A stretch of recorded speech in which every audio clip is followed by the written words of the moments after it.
किसी को भी अपना फ़ायदा मत उठाने दो, किसी को भी खुद पर जुल्म मत करने दो, क्योंकि आप जितना सहेंगे लोग आपको उतना ही सहने के लिए और ज़्यादा मजबूर करेंगे।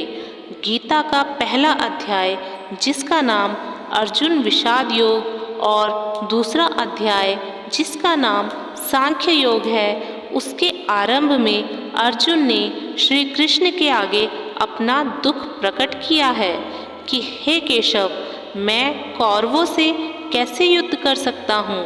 ये सब तो मेरे अपने ही हैं। मैं कैसे भीष्म पितामह और द्रोणाचार्य से युद्ध करूँगा, क्योंकि वो दोनों ही मेरे पूजनीय हैं। इसलिए इन गुरुजनों को मारने से अच्छा है कि मैं भिक्षा के अन्न को खाकर अपने जीवन का गुजारा करूं।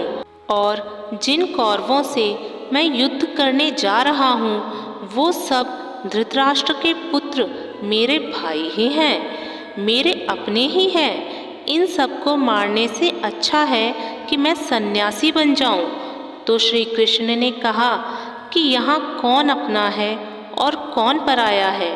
जो अधर्म करता है उसके साथ युद्ध करना तुझे मोक्ष और मुक्ति देगा।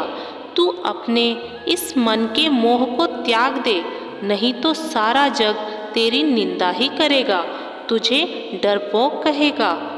बात अपने पराई की नहीं है, बात तो धर्म और अधर्म की है, बात सही और गलत की है।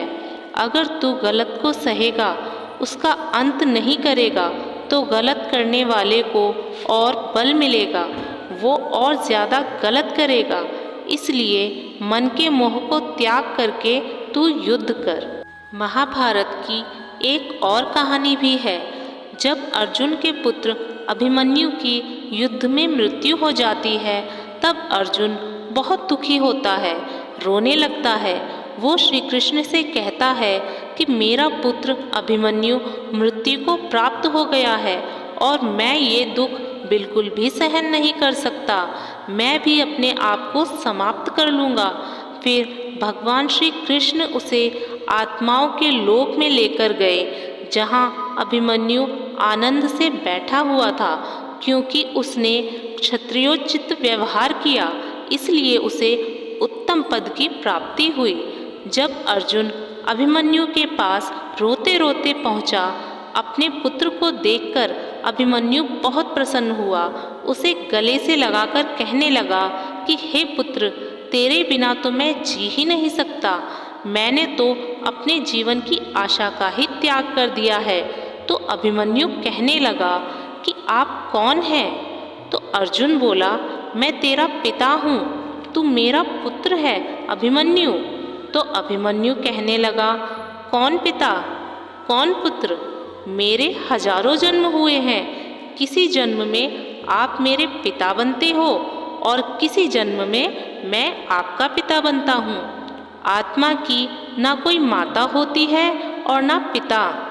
जब अर्जुन ने देखा कि मेरा पुत्र तो मुझे पहचान भी नहीं रहा, तो उसका सारा मोह खत्म हो गया।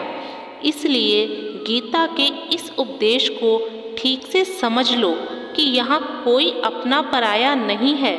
जो बुरे वक्त में, तकलीफ के वक्त में हमारा साथ दे, सिर्फ वही अपना है, बाकी सब पराए हैं।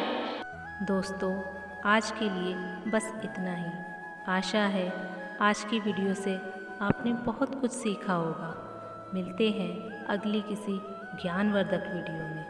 आप अपना ख्याल रखिएगा। जय श्री कृष्ण।